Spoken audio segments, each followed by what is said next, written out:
Hello, all my bottoms up babes. This is your soul master, Carrie, taking the messiness in life, mixing it up, finding the message, and serving it to you straight. Because healing isn't linear, it's layered, and sometimes the breakdown is just the beginning of your breakthrough. Here, we honor the ache, speak the life into silence, and give the broken pieces a place to belong. This is the space where truth meets tenderness, where your story is sacred and your scars are seen. So breathe deep, open up, listen up, and let the healing begin.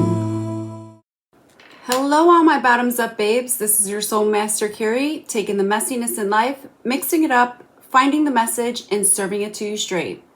Today, I actually was going to talk about a whole different topic, but in the last couple weeks, I've had about 4 or 5 people talk to me about this one specific topic. So I thought, you know what, this must be a sign or something that I am to talk about. So I'm going to let God, the universe, whomever, work through me and deliver this message. So I'm kind of just winging it here, and I hope that maybe message is for you and that it serves you well. In 2012, there was a song that came out by Calvin Harris, and it was called Sweet Nothing. And the lyrics go something like this. So I put my faith in something unknown. I'm living on such sweet nothing. But I'm trying to hope with nothing to hold. I'm living on such sweet nothing. And it's hard to learn and it's hard to love when you're giving me such sweet nothing. And what this song is about romance with no depth. How many of you are in a relationship, a marriage, or any type of situation that you feel that there's just no depth to it anymore? It's hollow, it's broken, it's dark. And so I guess my reason for bringing this up today, and what aligns with the last few people that I have spoken to, is if this looks like you and your everyday relations, I want to ask you, why are you living on such sweet nothing? Is it fear? Is it hope? Is it control? Is it your ego? A lot of people use children as a reasoning, and I'll be honest with you, I feel that that's just an excuse. Because is it really the control and using the kids as an excuse to basically hope that maybe one day things will change, or to make sure that whomever, maybe it's your spouse or significant other that is wanting to leave the relationship, and maybe having the kids is a way for you to control them or spy on them or to see what they're doing? Is it really for the kids? And I ask that because in a few minutes, I will touch base on the depth of utilizing the children and what the outcome usually is in that perspective. If your soul feels heavy in the name of love, then this conversation is for you today. We're going to open the door on toxicity in relationships and marriages and step into the truth your spirit has been waiting to hear. Toxicity doesn't always scream. Sometimes it whispers. Sometimes it shows up in a way where your peace is stolen, your dreams are dismissed, and your voice is told to stay quiet. It's not always something like bruises that show up and people can see. Sometimes it's the erosion of who you are, piece by piece. And before long, you start believing that the love is supposed to hurt you and it's supposed to cost you your joy. God, source, the universe, whatever you want to call it, whatever you believe, but he didn't design love to drain you. He designed it to expand you. Real love feels like freedom. It feels like light. It feels like home. Anything that changes your spirit down or makes you feel that you have to be something different, that's not love. The soul knows the difference, even if the heart is afraid to listen. So if any of this so far has applied to you, I will tell you right now, there is much more out there for you, for us, for anyone in this circumstance, because love is made for so much more. And I know this because I once dimmed my light for love, and I once degraded myself and devalued myself and made myself shrink for love. So I know, and it wasn't until my awakening that I've realized all this. And once you start going through the process after the awakening and healing and looking back on things that you've been through, that's when you start realizing that the things that you have once settled for, they will actually make you sick once you have become acknowledgement of your true worth and value. I mentioned earlier about individuals staying in the toxic marriages or relationships that they're in for their children. I am going to literally, person to person, look you straight in this camera and say, please, if you are one of those people, please do not do that. And I say this because I was once one of those individuals that was in a toxic household with parents that fought and with childhood abuse. And I'm going to tell you this.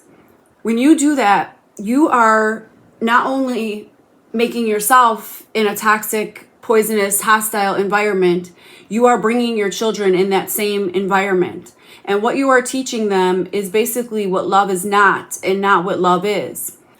As human beings, we are a form of science. We are atoms. We are literally chemistry and chemicals and parts of matter that make us up. The body is actually formed to heal itself.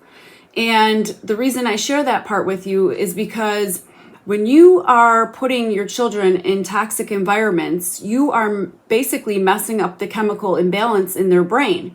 Because even though you are not doing physical harm to them directly, they are still feeling the excitement, the adrenaline, the toxicity and the hostility that is caused when you and your significant other have disagreements. And maybe some of you will say, well, we don't fight in front of our children, but we do sleep in other beds. Well, now you're teaching your children that separation is love, that it's okay to have separation and not have any communication or chemistry or connection with your significant other. All of these things come into play with your children who are around this atmosphere.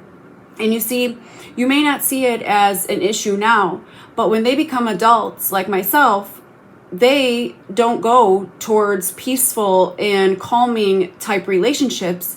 They look for that hostility. They tell themselves that they're looking for that hostility because they want to love with the love that they never had because their parents were always fighting or causing whatever a ruckus in the home. But truthfully, they want someone to give them that love that they never had. But the thing is when they go towards individuals who are troubled, and that's what they're basically veered towards and attracted to, they're actually just going towards someone that is going to cause the same hostility because they're trying to offset that dopamine with the adrenaline, and they are going to entertain those who are abusive to them as well. And when I say abusive, abuse is not just physical. Abuse is mental, it's verbal, it's psychological, it's spiritual. Abuse is not just something that you see on the outside. And to be honest with you, mental and emotional abuse is much more harmful than physical abuse is. So when your children grow up, they're going to actually entertain what love is not and not what love is because they're used to the hostility and they need that chemical balance in their brain because that's how their body is used to functioning. And I know, as most parents would say, if any random stranger, or they don't even have to be a stranger, just somebody other than the parents of your children, you and your significant other, if anyone were to cause harm to your children, and especially an abuse type situation, I know right away, as any parent would say, you would be livid. You would have an absolute fit. But you are abusing your child, putting them in that household under the circumstances if it's under that same situation. So here you are really abusing your children, and they deserve better. If you can't leave for yourself, find it in your heart to at least leave for your children. A child's home is supposed to be their safe zone. They're supposed to be comfortable and safe and feel secure in the home that they live in and with the parents that they love and that love them unconditionally. But it's actually opposite when there's toxicity and hostility under a home. Basically what you're doing is putting your children in a prison of four walls and poisoning them with hostility and chaos and causing chemical imbalances in their brain because they're hurt. And they're hurting seeing their parents hurting one another. So how do we recognize these toxic patterns? First and foremost, if love is asking you to shrink and not grow, that's toxicity. That's a toxic pattern, and that is something that is not healthy for you to be in. When peace feels foreign or like you're walking on eggshells and that becomes normal, then confronting issues or having communication, that is a toxic situation. When you give, but in return you get silence, criticism, or control, that is a toxic pattern, and that is something that is not healthy. How can we honor the soul's truth? We were created in freedom, not fear. Listening to the quiet nudge that says that this doesn't feel right. A full body yes is quiet, but it feels so powerful that it actually feels like peace. And when it sits on your chest, you almost feel this whisper that just says, this is it. This is what's meant to be. Your worth should never be measured by how much pain that someone gives you or that you could carry for somebody else.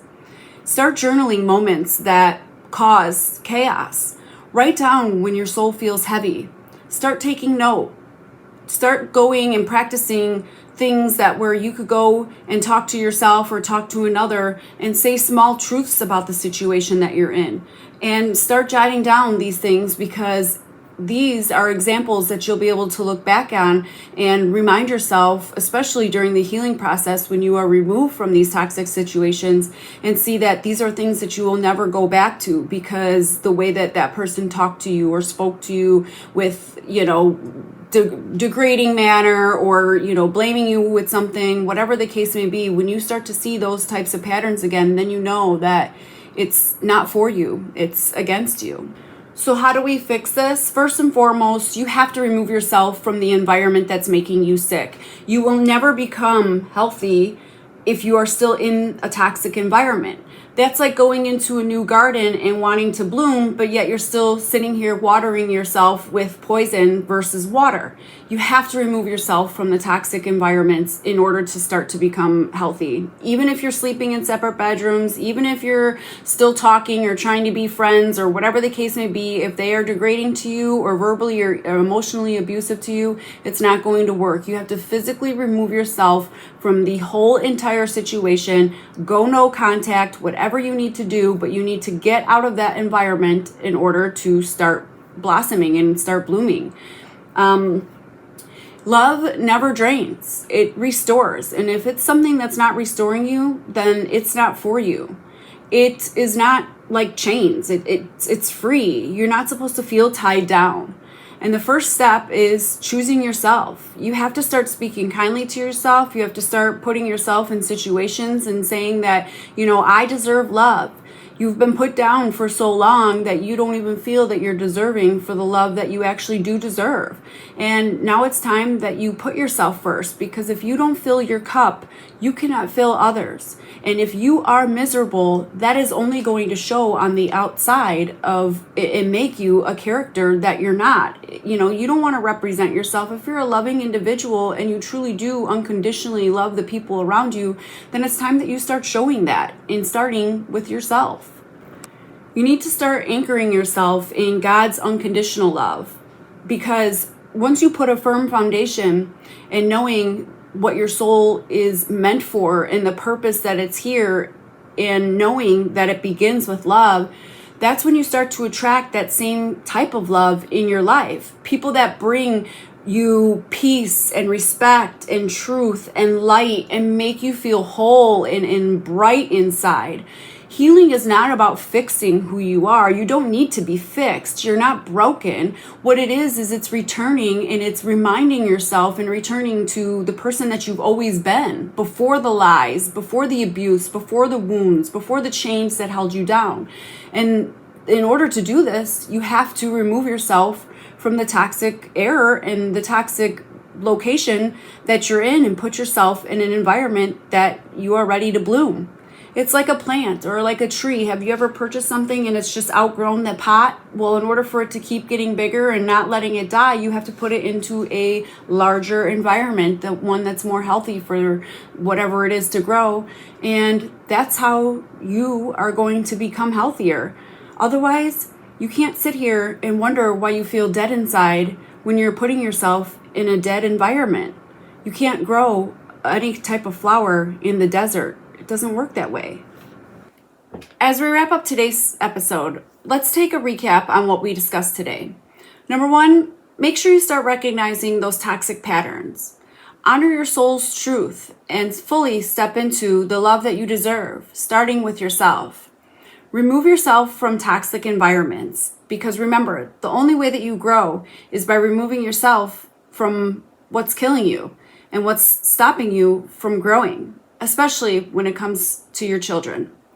Remember that every step forward is a step into your truth, into your true authenticity, because every step into that direction is a step towards freedom, peace, and your soul's purpose. Until next time, keep listening to your heart, keep trusting your journey, embrace the love that's always been waiting for you within yourself. Love and light.